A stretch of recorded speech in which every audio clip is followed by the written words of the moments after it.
Yes, people, what's going on? How are we doing? We are back with the classic cast here with my main boys, Ryan and Brad, and we're going to be having the return episode today. Bit more of a catch-up kind of thing, and then just some kind of Q&A bits going on.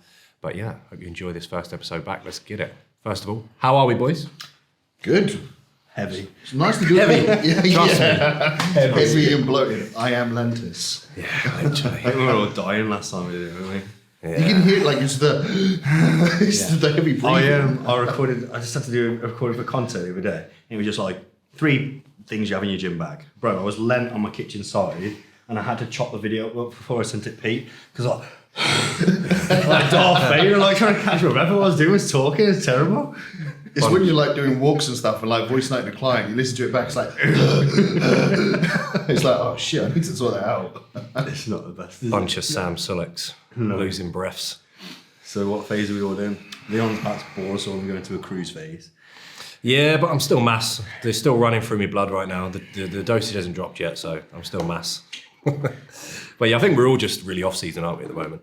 Yeah. We're just pushing up. Literally on the cusp of going for another big, stupid push. So we've got deload next week, and then I'm away for a couple of weeks, but Joe wants to push heavy with food, heavy with drugs, heavy with training, heavy with everything. It's just, life's heavy.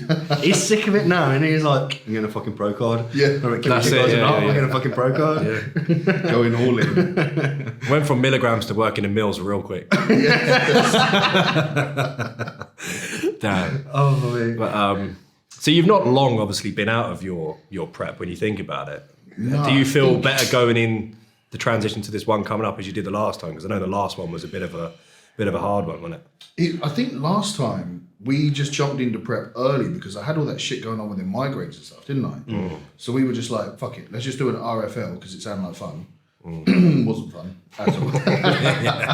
It was an enjoyable experience, but I wouldn't say it was fun. But it was pretty cool with how it landed me to then do that like wacky recomp like middle of the season. Yeah. Oh, fuck. I'd say I was like in a good mindset to go into it, but I think we just longed it out for too long. And then when I brought the show forward, because like my season just went nuts with clients, it was then this kind of like, not panic, but it was like, right, now we've got to go. And it just like fell off me and I was just like, oh shit. And I probably didn't realize how buried I was with fatigue until I obviously got on stage with fucking shingles. And I was like, oh, okay, this is probably a warning sign. And I wanted to carry the season on, but because the shingles took so long to recover from, I was like, I can't step on stage looking like fucking Freddy Krueger's on my stomach. Like, I've got to sort this out first. And then the recomp out of that has just been nuts. So I just think, fuck it, like, I feel ready to go again because I don't feel like that season was done. You are in condition now where, like, if you pulled anything that's going to hold fluid or even pulled you out for surplus, you're closer than most people at 6 weeks out. Bro, the amount of growth I'm on at the moment, like, I think I just pulled that out. I'm probably stage ready. It's been pretty wacky to see like the post-show blow up, to be fair. Because I think because you had such an aggressive prep, I feel like you did have a little bit of, muscle loss within that prep due to just getting in such a fucking rut. Yeah. So I feel like since then you've put back on what you already had and more. That's the you know what I mean, and stayed just as lean, which it's is the condition just of it that's like ridiculous. Because there was a point where I was like, oh fuck, I've lost loads. But then as I started like rebounding, I was like, this is coming back, and I don't even feel like I'm trying. Because Joe held me in like a maintenance for like a long period as we like push food up, and I was like, I'm basically training to get a pump, but I'm just fucking growing like a weed. I was just like, I think when someone's been pushed like that far past it as well, like the route out the other end, you've got like another 2 months on most people coming out of a show. Yeah. Like they've not been very that hard. That's the positive. Do you come out of it? It's that super compensation coming like a big ass claim up in it, like yeah, which big ass. that's what I thought. Because at the time I was like, oh man, I feel shit because it wasn't my best look. I was like, yeah, I was peeled, but it was like so flat. And then I thought, but it's landed me in such a perfect spot to then like retardedly mutate out the back of it, which then leads better to this year because I'm heavier now than when I started my prep last year and look nothing the same. So I'm like, I think everyone has done at least a few preps where they've over dieted. I don't know many people that haven't. Well, there's a lot of people that don't actually fucking diet for a prep, but Well, even if they've not been over dieted to the point where like it's been detrimental to the look, like diet went way too far, they've usually been pushed way too hard. Yeah. And that's another positive. When someone's been pushed way too hard, they'll respond again really, really well out of doing like just fuck all out the other end of it. Got people doing 3 hours on a Stairmaster, AM and PM. See, that was the thing. Like, I think where I was just like so into the prep, it wasn't even like we were pushing. I did no cardio. It was just steps. Food was what 2,200 calories. I think is the lowest it ever got. But I was like every day just dropping a kilo. I was like, Joe, where the fuck is this coming from? And we were like, yeah, just chase glute condition. And I think where I run so flat, I then couldn't see the condition. Yeah. Because we did something fucking stupid to load into that first show. Yeah. I can't remember how many grams of carbs it was, but I know I was just eating every couple of hours. And Joe was like, no, It even makes a difference. Like between the first show and the Birmingham show, I think I carved up on. I think I had 2 days at 800, but then we like pulled more often because there's Birmingham, Nottingham the very week after, and then there's 2 weeks before that in France. And I was like, I want about 3 pounds off to Joe, like between that and France. Yeah, cool. So we fully sent it in. I think there was, but it was like the Wednesday by the time I sent it. So it was like a week, it's like 4 days into peak week. So for 4 days, my food was really, really low at like 1,500 calories. But literally just that period, when we went from carving up on 800 to carving up on fucking 2,400, like the discrepancy was massive. That was fun as well. I think that's what I prefer to do as well. Get a bit of a big swing back with clients and myself. It makes for like a stress mediator as well, because when you've got all that food coming, you just feel like a fucking G. Yeah. Like you're just enjoying all the food. You got that energy back in as well. As well, I don't think like there's such a thing in the industry at the minute of like people's relationship with food. Like you shouldn't compete if you do this. Everything has to be perfect on the way out. Like you got a deal, like no one can ever go off plan. And that's not the case for like 100% of people. Also, you're that lean, your hunger hormones are absolutely like fucked. You're going to be fucking hungry. So if you get a sense of achievement, feeling like you've worked a little bit harder to get a little bit more off, and are allowed a little bit more food to carb up on, or on a refeed or something, people generally have a better mood about what they've done and how their peaks kind of thing and how they're prepped. So, I mean, a lot of refeeds that you give, some people in prep aren't always a must or a need. It's more so psychological benefits and mental benefits than anything. Giving someone one high day isn't necessarily going to do fuck all for the physique. No. Wash off a little bit of fatigue, but not enough at that point. Most of the time, it just gives you that motivation. I think if you tell someone you've got a high day coming up, they're gassed. Their whole mood picks up. You know what it's like. Energy boost, session performance boost, they just get back into the mood. It's like low day after low day. It's like, oh fuck, another one. Everything just starts coming down. When someone's on like 4 low days in a row, they're looking at themselves every minute in the mirror. They haven't done a poo for fucking 3 days. Just ghosting. Look, have 600 grams of carbs today, and they're just like another person the day after. They drop like 2 kilos. Sat on the There's pan. no magic behind it. You just have a poo. Yeah. Sat on the pan for an hour sometimes and just ghosting. Absolutely nothing coming out there. And if it does, you squeeze. You feel so bloated as well. You convince yourself 5 more minutes it'll come. It will come. Squeeze so you look red like Hellboy and a little rabbit pellet just pops out. It's like, fuck's sake. The worst thing is where I was so lean it was painful to sit on the toilet. So I was like just trying to get comfortable all the time. I was like, I can't sit here any longer. That's one of the transitions that I enjoy though, from like peak mass to prep, is actually shitting less.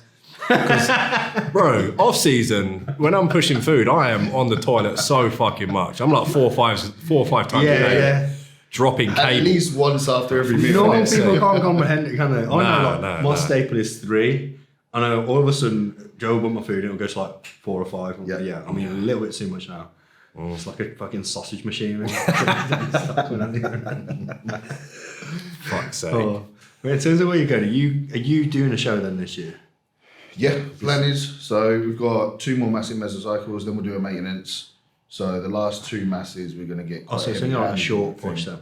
Yeah. By the time you drop your food to maintenance calories, you'll probably be ready to peak. At 6,000 calories. What's the load going to be? Like fucking 40,000 calorie load? Like. To be honest, like the piss take is like I'm at 5,200 calories a day now, and I'm still fucking hungry. I'll eat and an hour later, like my stomach's making noises. And Kerry like, shut up, you're not hungry. And I was like, I don't want to say it, but That's like nuts. poor fucker, she's actually in prep on fuck all food, and I'm sat there like 5,200 calories. My stomach's growling. I'm like, shh. One of your farts is more calories than a whole daily intake. Literally. Fuck's sake. But yeah, I think the plan, we said like September, October time, but I think it's just going to be one of those, like, if we dive into it, I'm just going to base it on the look. If we come in early and it's looking good, just go early. Or if we just do it like slow, gradual, steady, and just bring the best look that we can, and just be like, yeah, let's just do it now, rather than picking a show, because that's always the best. Yeah, I'm not really bothered about what show or where it is. It's just it massively takes pressure off as well, I think. Yeah, and you got different types of people. It's very similar to this slide that I did at the PC talk that we did, and that was all about prep and different takes on it and routes you can take. Some people you can just, if it's going to be hard to get them lean and they're going to get worried and nervous and pressure build up, just fucking get them lean. And then so they're at least 3 weeks out conditioned from a show and go, right, there's a show here. That's it. Get the job done. And they go, right, now let's pick something, rather than putting that pressure on. Because as soon as you put a date on it, that instantly draws that like pressure in. It's like, right, I've got to get this done now. That doesn't really bother me, but especially people paid for it as well. Like people are paying for their fucking to do the show. If they're two bros, they're paying a lot of fucking money. Yeah. If they get to a point where they want to pull out, they're losing peas. Yeah, exactly. You feel like a sense of loss in yourself, like you don't. I think as well, you lived with being so peeled all last year, and still really not. But like your daily life isn't really affected much compared to other people. No, that's from being it. that lean, so you can just like hover there. I've always said that, like with coaching, you've got to be on point for when that camera's recording or when you're in front of a client. Like, if I'm feeling like shit, I'll have my moment off camera, and I'll be like, right, pull yourself together. Now let's do it. Like, coach's hat on. Like, I don't have to do like a 9 to 5, or I don't have to do like the social stuff with like other people. So it makes life for prep quite easy. So I think as well, like it goes to something of how we are prepped by Joe and how we prep people or prefer to prep people. Managing fatigue so well. Not punishing someone in the refeeds are nice, but when you need it, like it doesn't mean when you deserve it when you're crawling on the floor. It means when you've got flat and it's like detrimental to what's happening. So just everything being managed so well, you can function as a normal fucking human. Like that was one thing, because it's my first prep I did this last year as a coach, and like my first year being really busy as a coach. Like, is it going to affect it? It's literally just felt so easy. I feel like I was on prep the entire way through. And it just felt like it could have kept going. Like so many people are like, oh, it must have been hard, like struggling with business, or did you let clients slip? I was like, no, I was the busiest I've ever been and travelled to fucking multiple countries, while still doing it. Like really, really productive. And we're very lucky in the job that we do as well. It's mentally taxing when you've got a lot of workload in front of you, a lot of thinking to do, but physically taxing is a different level of, trying to do a contest prep. When you're working a fucking construction job or whatnot. Do you know what I mean? Say, like, at least we have the opportunity to, have a little nap here and there if we want to. Do you know what I mean? Yeah. So we kind of have the kind of their upper hand when it comes to that, I think. 100%. When are you going next? 25? 2025 is the plan. Early or late? I'm not too sure. I've not thought too much. I just know 2025 is when I'm going to get back on stage. So whether that falls early season, will probably likely be early season, because I'll probably be just excited to get back on stage. But it's been just over a full year away from the stage since not last Christmas before that. And that was the last Texas show. But that year of mass I've done hasn't been like a whole full year of mass, because there's been stages where there's been a lot of pullbacks. It's been stages with a lot of kind of like cruising and maintenances, purely just because having a baby and stuff like that, there's been a lot going on. So I think another year should give me a good year to really, really just put everything into a mass and ultimately just get as heavy as possible, max out a classic cap. You got a weight that you need to eyeball before you cut down? Yeah, so Joe wants to get me to around 115, about 115 kilograms. Jeez. 106, 107? 106 this morning, yeah. Yeah, my weight's not like, it's been very like a slower rate of gain, because we know, like with me previously, if we push food up too quick, my appetite go. The minute I get stressed, my appetite goes. So I'm very appetite sensitive. I sound like a proper pussy, It's like them hardcore bodybuilders looking at, bro, just fucking eat. Heard MK67's got different. Yeah, it's great, bro. It's great, but the food the food that enables you to eat, your instant sensitivity will be so fucked you won't fucking be able to consume it. But, just like shoot 15 over rapid and just wait until you're hungry. Yeah. But with this, like the previous mesos and macro cycles I've done, we've been very mindful in pushing calories up and how much we push them up, and just kind of aiming for like a 0.2 to 0.5 at a maximum rate of gain, and taking the slower kind of approach. And I've kept in a lot better nick, and also just been more comfortable to eat food. So I've been eating enough, as much as I need to grow. Yeah.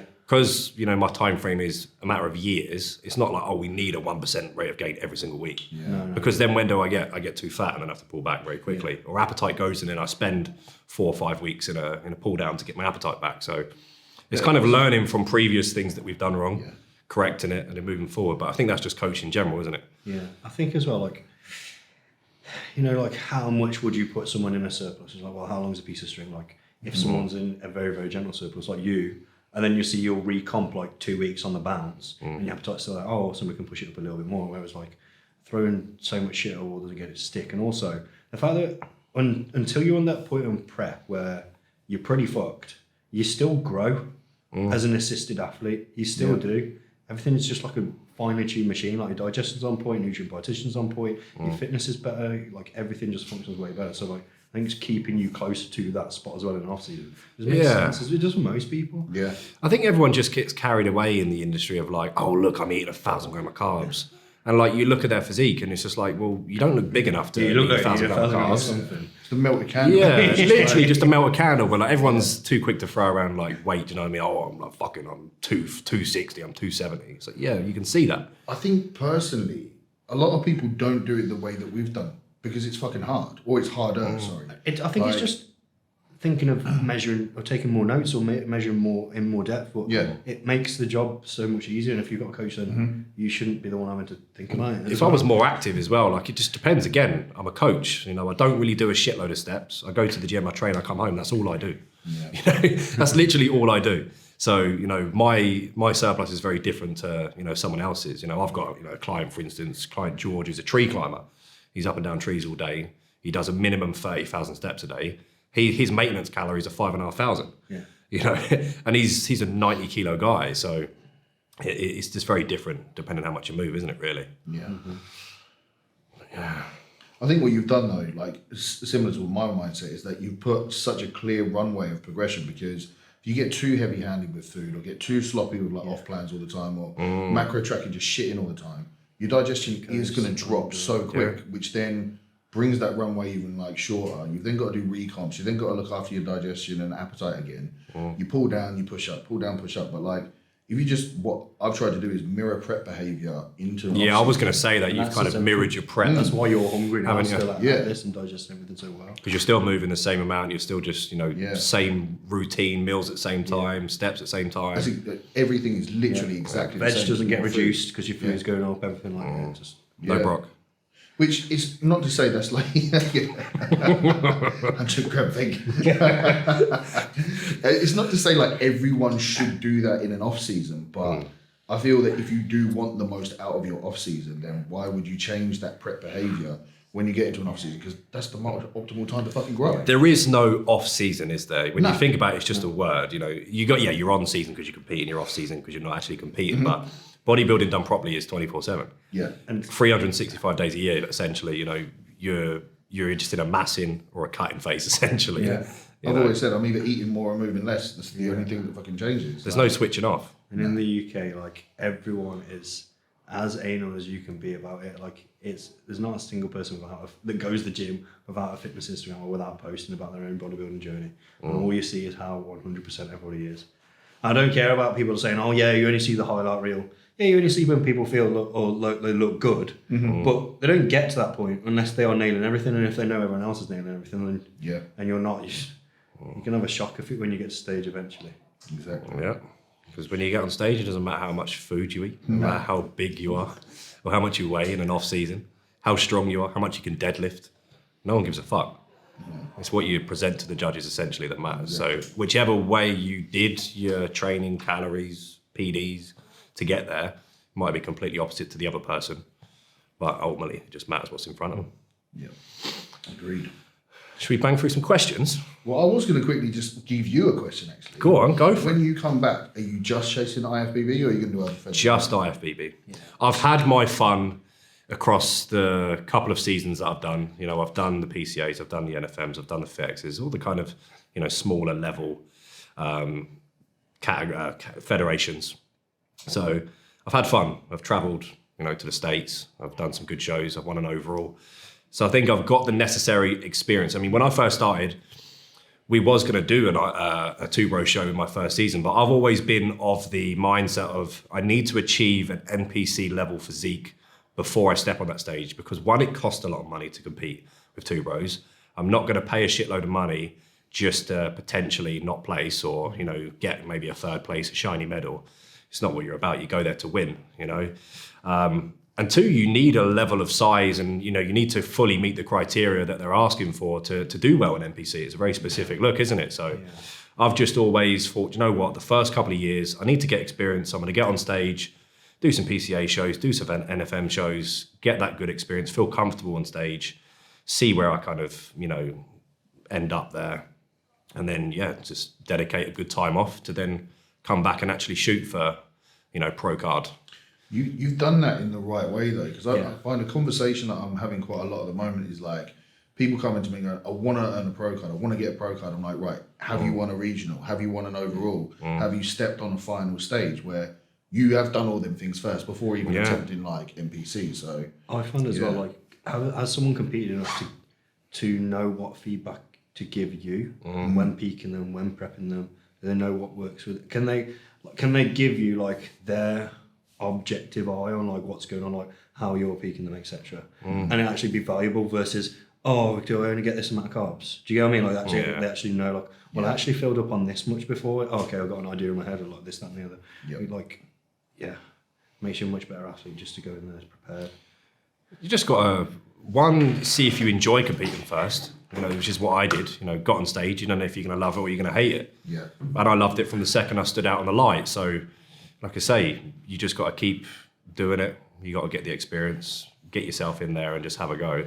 And ultimately work your way up. I'm a very big, you know, pusher of that. Like, you have to work your way up to the top. Unless you're, you know, 1 in 100 or 1 in a million genetic freak that, you know, can do a couple of years training, do their first show and it'll be a fucking qualifier and get a pro qualified, you know, a pro card. Oh my God, I can't talk. You get them occasionally. You get them occasionally, don't you? Where they'll do like their first show, they'll win an overall, then they'll do their next show, win a pro card, and then some people even can go to Olympia in their first fucking season. Yeah. But for the majority of people, you need to kind of, you know, just work your way up. That's like you say, 1 in a million though. Like, there's not many of those freaks. Although there does seem to be more coming out of the States at the moment. There's young freaks. Jesus. No one misses a beat. So then when you've already got a pool of genetic freaks that are few and far between, and now everyone is into fitness, so they're already at the forefront a bit more. And now nobody misses a beat, so they're even more at the forefront. It's like, just do what you can, man. Another thing I always do as well, like I kind of eye up, you know, in our country, in the UK, I'll eye up some of the best amateurs, you know, in Classic in my class and think, am I at their level yet? No. That's what I was going to say. Do I need more time? Yeah. Because it's all well and good, you know, a lot of people can just go around the world, pick a show that isn't as busy, and you might snatch a pro card, you know, but for me, I would much rather have that sense of feeling where I can turn up at any stage in my own country, no matter who, and know that I'm not worried about anyone, and know that I can get a pro card in a stacked lineup. I think there's a lot more pride in that as well. 100%. So some people just I don't think they have like the objective view on themselves enough. Like, I think some people are in it for the wrong reason as well. Because say you are one of them people that like is just trying to snatch like an easy card. You're not doing it for the love of the sport, because you're going to go into the pro ranks and you're going to fucking sink. They won't compete. Yeah. They won't compete. It's one thing getting a pro card. That's just the first. That's like the second level. Yeah. You know, if you look at bodybuilding like a game, right? You've got the intro, which is your small shows, and then you've got kind of getting the pro card, which is getting out of level 1, and then from there the levels only go on. Yeah. Because there is levels to it. You know, and most of us won't even make it. And most of us won't even get to that level. You know, that is like bodybuilding summed up. You know, we strive every single day for something that's almost impossible. Yeah, you know what? Yet we still turn up and do it every day. It's too deep as well, because most of us will not ever make it past level 1. Yeah. So like, everyone just have a fucking laugh, man. Yeah. Start like it's so. Everyone gets so. Just keep playing the game. Like, yeah. If not, uninstall it and do something else. They deep it too much. There needs to be more smack talk in bodybuilding.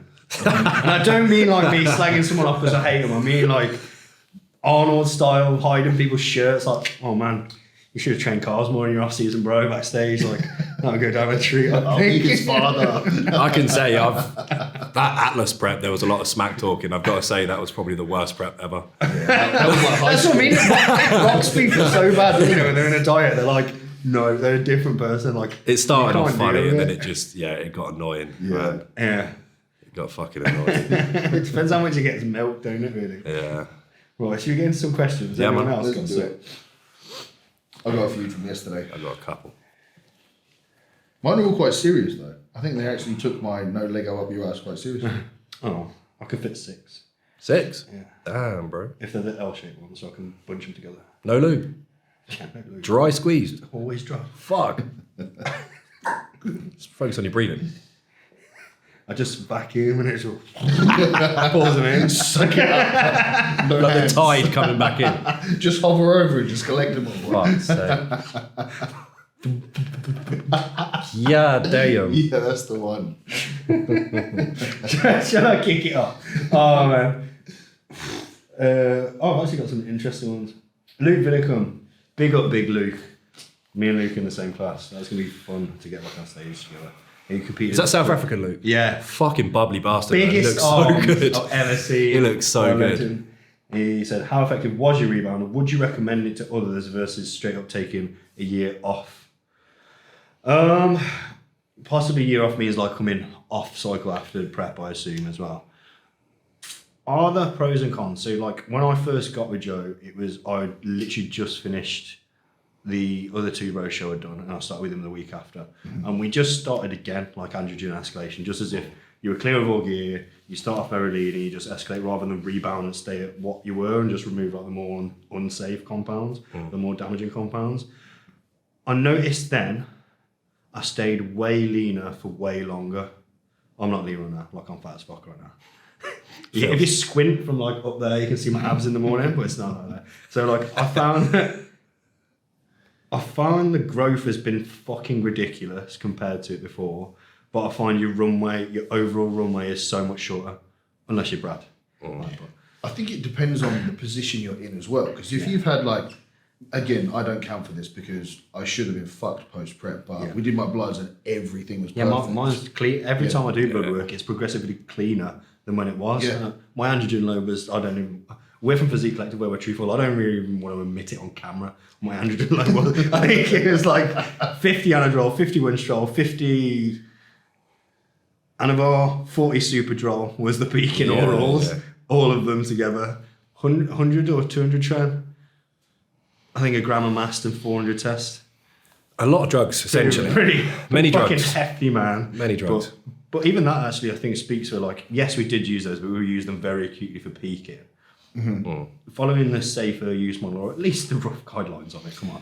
Like, everyone's blood work looks cleaner, no matter what they've done. Like, year on year. You have to be pretty fucking stupid. Not really. Mine was fun. I had an echo done and it said go to A&E. It had an echo. It literally echoed back.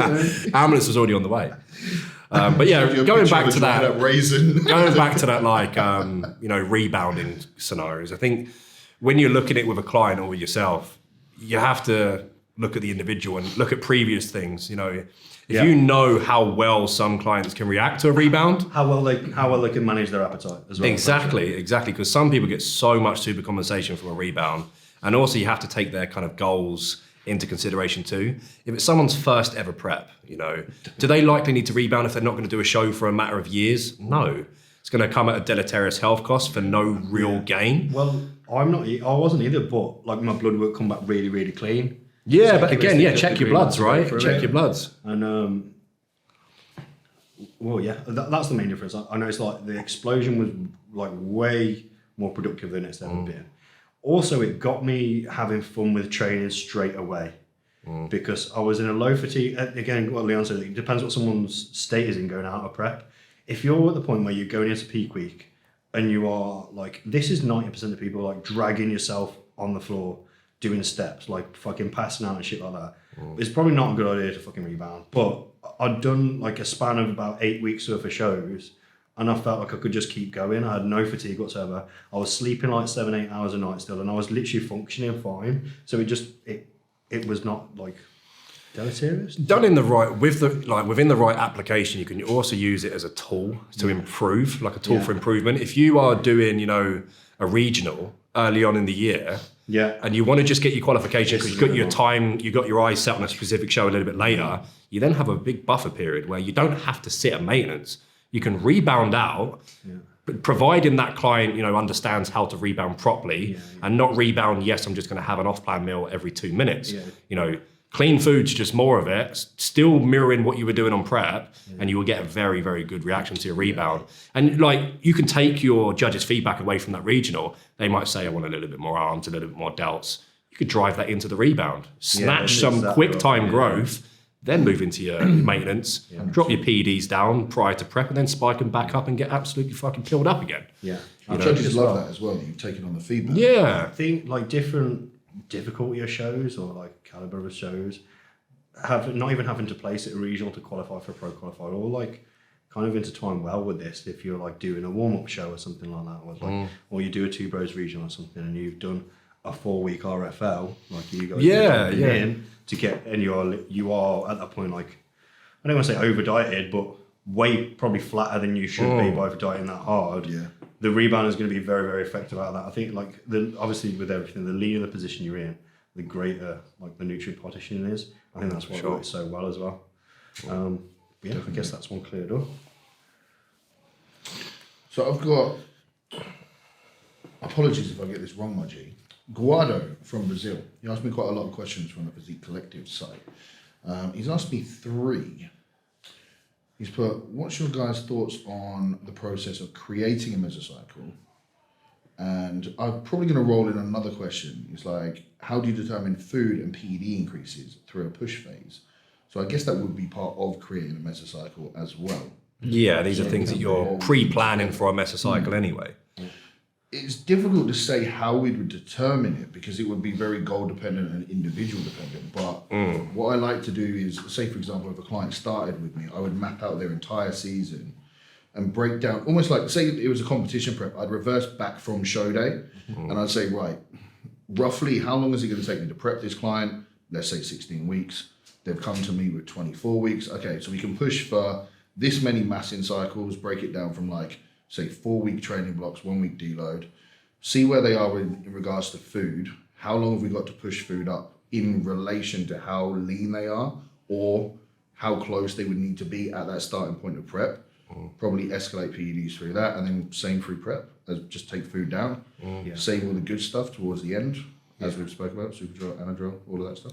It's just one thing I would recommend straight away is if you're going to pre-plan a mesocycle, get on the RP Hypertrophy app. Plug in your current split, or they've even got splits on there. But if you've designed your own training, plug your split in there, and that's essentially going to give you how long your mesocycle is going to be, and go off of all your data and your recovery. But when it comes to calorie and PED, shifts up and escalations, very different per the person. You could sit there and go, right, I'm going to go in a milligram per kilogram scale, and kind of have a specific time marked out across the next X amount of weeks where that the PEDs are going to escalate up. Or it could just be on a needs basis, which is what I do with most clients, have a targeted rate of gain. Say you set 0.5 to 1% rate of gain each week in body weight. If you don't achieve that said body weight, you might need a little push up in calories, move up by 100 calories. Same with PEDs. Maybe if you're feeling a little bit sluggish 1 week, that might be an indication that you need a little increment up in your PED total androgen load. So just play it by, how you feel, how you look, and definitely set yourself targets, whether that be a targeted rate of gain or whether that be a specific end weight at the end of the mesocycle. Plan ahead and make adjustments necessary when needed. 100%. Yeah, I would say Mic drop. Everything's always a grey area between for someone who's used 2.5 grams of PEDs versus someone who's never run 500 mgs before. The androgen escalation, everything's going to look different on someone. But having a rough estimate of how many weeks your training block is before you deload, how long your macro cycle is, so how many training blocks are in this push phase before a pullback or a mini cut or something like that. Scale it like that, and what I'll do, I'm a fan of having androgen escalation periodized no matter what. And then reacting with food. So we've worked out what's the max they're going to max out at, how many blocks are they going to remain at. So even if they hit a said sticking point, they know, oh, okay, well, there's androgen escalation coming in this week. Yeah. Or there's a deload coming in next week. So like you have things that you can move fluidly around it. Yeah. But then you've always got the certainty, well, you've got an extra 100 mgs of androgens like every 2 weeks, or if it's a beginner, maybe after every single training block, because as every training block will get progressively that little bit harder, like have to push that a bit harder, they've got the extra anabolism from the androgens then, so that like even if someone is a beginner, say that it's their first ever cycle, and then maybe top out at 400 milligrams, I would start them at 200, and I would do a push where after 1 5-week training block, it goes to 3, another one down to 4, and probably hold that for 2 and see how long it's going to get some blood work done then, see if there's anything of concern. Probably won't be, but in terms of designing someone's training plan, it's just other areas that you need to specify, looking at what their current training is like, how much volume is pushed through said muscle groups, how many like effective sets. I think like there's so much of, I can have a whole fucking podcast on volume. You could literally go on to this. Everyone segment. stop thinking of volume as 1,000 fucking reps or something. Just think of it as total force put through a muscle over a period of time. Whether that's through 1 set, whether that's through 10 sets. Like a 100 kilo bar lifted 10 times is 1,000 kilo of force. If everything's uniform, great. Okay, well that's had that much through there. Well, could they do 80 kilos? Could they do 2 sets of that next week? So next week it's 1,600 kilo versus maybe wrestling 1 more rep of intensity. Like we're looking at how someone has trained in the past, what they can tolerate, and then scoping that through a training block. Starting like the training volumes if they want to bring up their back, obviously pulling away from other taxing muscle groups or taxing movements and pushing that towards back kind of thing. And then just trial and error, just keep going through that macro cycle and have like a skeleton that you maybe swap an exercise or 2 out that doesn't work. But like try and find that formula as early as possible and stick to it as you escalate everything else around it. It's heavily directed by feedback as well. Yeah. Because you could have a perfect plan written out, but if you come into like, say like bottlenecks or things that are going to prevent you from getting that, it's like, okay, it's not set in stone. We can change it. Like, I think too many people like write a plan or get presented a plan and they think that's set in stone. It doesn't have to be. Like, you can change anything. And it's the same as I think like there's a lot of sticking points with training with very low volume and very like high effort. But there's sticking points from our end as well if you look at it like by the book of a 5-week training block with a deload or a 4-week training block with a week's deload. I was like, well, so I have some clients that can go 6 or 7 weeks. I have some clients that have pushed their volume from starting volume and they're doing like 5 sets of some stuff and they can still handle another 2 weeks of stuff, and they are training. I've seen the training footage, they're training to failure, but they've always trained with high volume doing like before. So you just, everything is fluid and just do it reactively. Trial on yourself. That's all you can do. 100%. Everyone's different. Don't look at what someone's doing, on socials and go, I need to do that, because you don't need to do anything, and everyone's completely different with their own needs. All right, I got a couple of questions, similar questions from Derek. Big Derek, looking pretty fucking nasty at just under 8 weeks out. Your top 3 classic competitors in the UK. So I don't know if this is amateur. Well, if it's amateur, right if it's amateur, we're right in front of you, baby. I'd have to put Brandon in there. Amateur. Let's do amateur and pro. Okay. So we're going to go Brandon Hilton because he just looks fucking ridiculous. Is it Hilton or Hinton? Hinton. Brandon Hinton. That one, yeah. The Brandon Bumstead. I'm going to put Brandon because of how like his competing experience, he's won overalls. How the fuck he missed out on a pro cup? Well, we know it's just narrowly beat by Matt last year. Yeah. Brandon is number 1 amateur. There's no one that's beaten him this year. And then, to be fair, if Ryan had the same experience as Brandon, Ryan would be number 1. It's a trainer with intent. We really don't know about Ryan, do we? Until we get him, on stage in the mix with some of these guys. So ridiculous.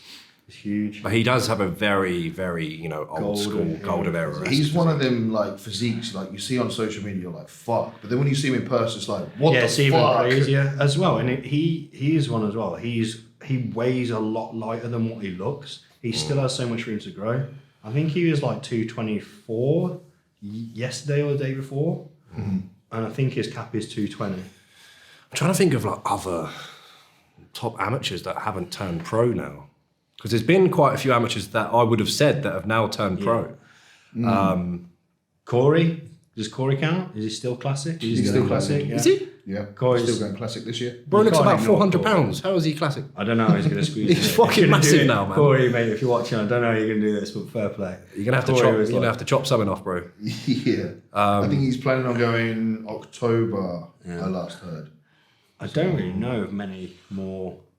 You got NPC, two bros. Like. Jake. Is it Jake Watts? Jake. It's Jake Amp. Isn't Oh, it? it's Jake. Yeah.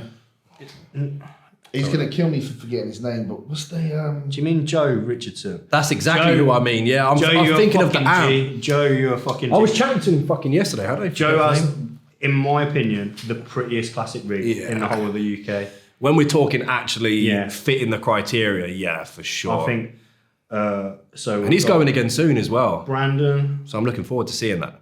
Train with Intent, Big Rye, and Joe. I think, just like I think because Joe has room for the class still. I think. Yeah. Yeah. Oh no. He Well, isn't he said I was chatting to him, and he was saying like he's pretty much, going to have to squeeze in now. Like he's at the cap. From the things that they announced, with the extra weight, what Jake announced. They're he's pretty much at the cap now. So it's going to be interesting to see that. Joe competed at my show.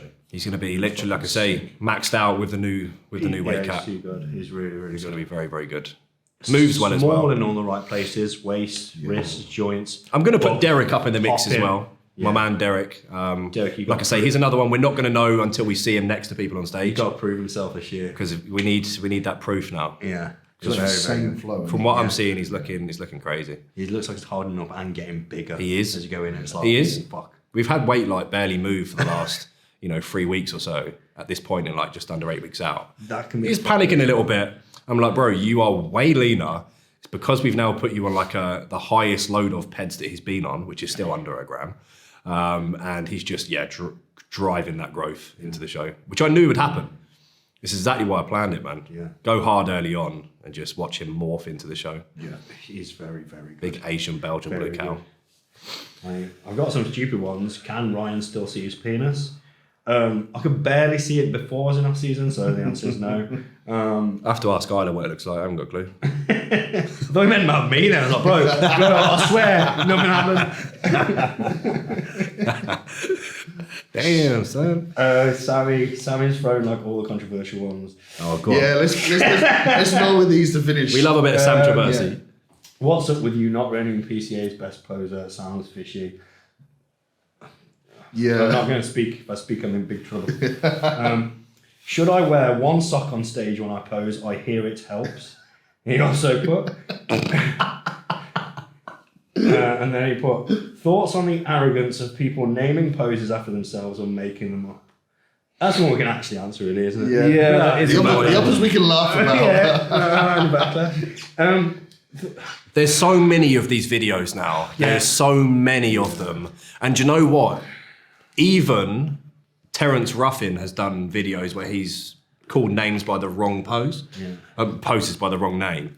But I think it's kind of like in the style of the videos they're doing, and they're kind of referring it more towards like anime and things like that. I think Some of it looks cool, but yeah, it's a bit too I much. think going if on. you have a pose named after you, it needs to be, you need to be a pro, right? It makes me feel like, an angry old 50-year-old, people you see on Instagram complaining about us. These fucking new school kids, man. Fuck these guys. Oh, they don't even have the muscle. I think you need to be a pro. I think you need to be a well-established pro, a very good fucking poser. To be fair, most of the kids are good posers, but it needs to be something that only you hit, like a signature thing. Do you get what I mean? It's not like going out there to make this, but like, I don't know, Leela Brado with both arms up, something that's very, very Leela Brado-esque that just makes you think of that person. The thing is that, like what you've just said, is it anything like completely different, or is it a slight take on, like, say, an archer with a slightly different, like, tense bicep? No, you can't rename that because you've just changed one very small thing to it and then put your name on it. Like fucking reverse ham dagger javelin. Shut up. Yeah, that's my take on it. Just. I It's think good that so many people are like putting care into the posing because again it lifts it up. Like everybody really, really looks after it, man. Some are and some aren't, because I've seen some videos where they do these kind of like names on the pose and they go through it, like all the flashy editing. There's more flash in the editing than there is in the posing, because some of them will get like fucking hundreds of thousands of of likes, and the posing is fucking dreadful. Absolutely dreadful on some of these videos. But yeah, it makes you sad when you know, spend a long time putting together a nice routine and you get about 4 likes. Yeah. You know what I mean? I haven't even uploaded anything posing because I'm not like I did, it was a a throwback. 13-year-old kid on TikTok, so I won't get any likes anyway, so I'll just leave it. Put the filter on, bro. If you could make any food calorie-free, what you choosing? And I was coached by Carlos. Any food calorie free? All of my food basically is calorie free right now, G. Yeah. Just eat it, Limited I'm still allowance. hungry and just get leaner. I don't know. Ain't it funny, like, if you're already prepping and the balls of it, we'd have an hour-long debate on this, but I just Yeah, right now it's just like... I think in prep, it'd probably be pizza. Because that is all I crave in prep, is pizza. fucks me up. And right now, I couldn't give a fuck about pizza. I haven't had pizza. I haven't even had an off plan in weeks. Yeah, me too. Joe said to me today, he's like, bro, why are you not having off plans? I was like, my day is an off plan. Yeah, I'm not really bothered about off want it. plans right my now. off plans turn to, like, a Thai. We'll have a Thai red curry, chicken, and some coconut fucking water and some jasmine rice with it. Thai is a banging off plan. Yeah, isn't it just tastes so good, Yeah. man, doesn't it? Quite often now, like, my off plan, or kind of off plan, would be like if we're going out for a meal with Isla, you know, and the baby and whatnot. But actually, like, sitting at home, them kind of days have gone past now. I'm that far out of the shows. Yeah. You know, them, like, when you're getting out of show, there's no better feeling. Think, oh, we're fucking chilling this evening, get a Domino's shot. I mean, think- absolutely smash it. But I think as well, the further you get into off-season, the less it even disrupts your weight if you eat something off-plan anyway. Yeah. Like, if my meal 4 is fucking 200 beef, 150 rice and whatever, and it's like 900 calories, and someone's done a spaghetti bolognese, you're damn right I'm eating the spaghetti bolognese. Like, there's nothing, like, it's nothing that I really crave. I think if to choose a food that's calorie free, it's just got to be like a decent burger or something. So, you know, every Good week burger, on prep, yeah. you know, you could eat a burger and nothing would happen. I mean, you Unless can you do go that on on prep, diet to be as well. honest. If you're lean enough, you can do that. Yeah. What else have we got? We've got Big Taylor Johnson says, what's everyone's plans going forward? I think we covered that at the start. Yeah, I think really. we've kind of touched on that. Just get wham, fella. Nothing to it. Get better is all I want to do. Always get The better. last outing was a third call-out jobby, and I still have PTSD about that now, so I will do everything in my power to not experience that again. Yeah. It drives you, doesn't it? Yeah, for sure. I got someone that said- dog in me. Yeah. Someone said to me, they're like, someone was like, you Fuck came me. second in novice. I was like, yeah, but I came last in open. Like, Yeah. I don't care about novice. Like, that is the one that I was like, wait, can't let that happen again. Yeah. Here's a good joke. Mine's Who flies literally- halfway across the world to get third call-out? Me. Damn. Fuck. I'm sick of not being big enough, so I will literally get big or die trying. Yeah. We're all trying to get big, not too big. Do you know what I mean? We don't get You too never big. want to get too big, do you? We don't want to get too big. Yeah. So maybe we'll just train a little bit less intense and Yeah. we might not get that big. We're just training with reps in reserve and then we won't get big. Well, that's it. Yeah. You just train like an absolute pussy. That's why we Do train. you know what I mean? Want to be a weekend warrior? That's Yeah. all I care about, man. Unless you fucking flick your peck off and it lands in the car park, you ain't trained fucking hard enough. Sammy asked when he's getting on the podcast. Bro, we'll have you on the next one we record. Yeah. Oh, yeah. We Spoiler. got Big Daddy on first. Big Daddy has Yeah. to come on first, boy. He's gonna be cutting our allowance. Spoiler for everyone who's expecting like this large budget every time. This is not going to happen. This is like a season opener again. They were kind of us usual. So Gherkin's on next, then you can be on, Sammy, and we'll shoot the shit. And no doubt probably get cancelled or have half the bodybuilding industry hating us. But you know, Because I think as we get further into the season, you know, we're going to be kind of doing what we was Yeah. doing and talking about shows coming up, talking about people that are on socials going into shows. So that'll be also good to get other people like Sammy, I mean, even potentially John, you know, Yeah. and just go through people that are, you know, classic competitors and also, you know, someone like John who's a Classic Physique pro. Yeah. And they can give their, you know, pennies worth into it as well, which would be quite good for people to watch. even I think like doing the reviews and stuff, but just having people, having a guest on, having a chat and stuff, like people just love listening to that. Quick breakdown, yeah, but everyone likes being mentioned when they've competed, I think, and having been. It's a good little boost as well, isn't it? Yeah. You know, it's a good little Yeah. boost for someone in prep, getting spoke about. And it also just helps everyone get a little bit more exposure as well, I think. I didn't realise how many people like listen to it because like when we stopped doing it, I got loads of messages like, "When's it coming back?" I was like, "Shit, didn't even know you watched it." I had One people of us like- bro, I died. had people knocking on my door. Honestly, I had a queue of people, paparazzi, like, when's the next episode? I was like, bro, chill, I'm trying to eat my core. Like, fuck. Yeah, one of us died, one of us had a baby, Yeah. and then one of us died shortly after that. Yeah. So, yeah. Yeah. But yeah, I think anything. Does anyone got any more questions? Anything to close us off with? We're just going to drop this dead. Yeah. Might I haven't drop got any. bitches, we out. I guess that's it. We're going to close it off. Thank you guys for watching so much. We really, really appreciate it. We are back, and just like who's on Back for Good? I want you back. I want you back. We're back for good anyway. That's it. So thank you for watching. Guys. Really, really That's a appreciate nice way it. to end it. I want you back for good. I want you back. I want you back. Who is that? Is that 5 or I got a fucking Backstreet clue. Boys? I was going to say insane. Whatever I did, I didn't mean it. This is the best sound clip of the whole thing. Gonna have to leave that bit. Yeah, Yeah. sure. Yeah, 100%.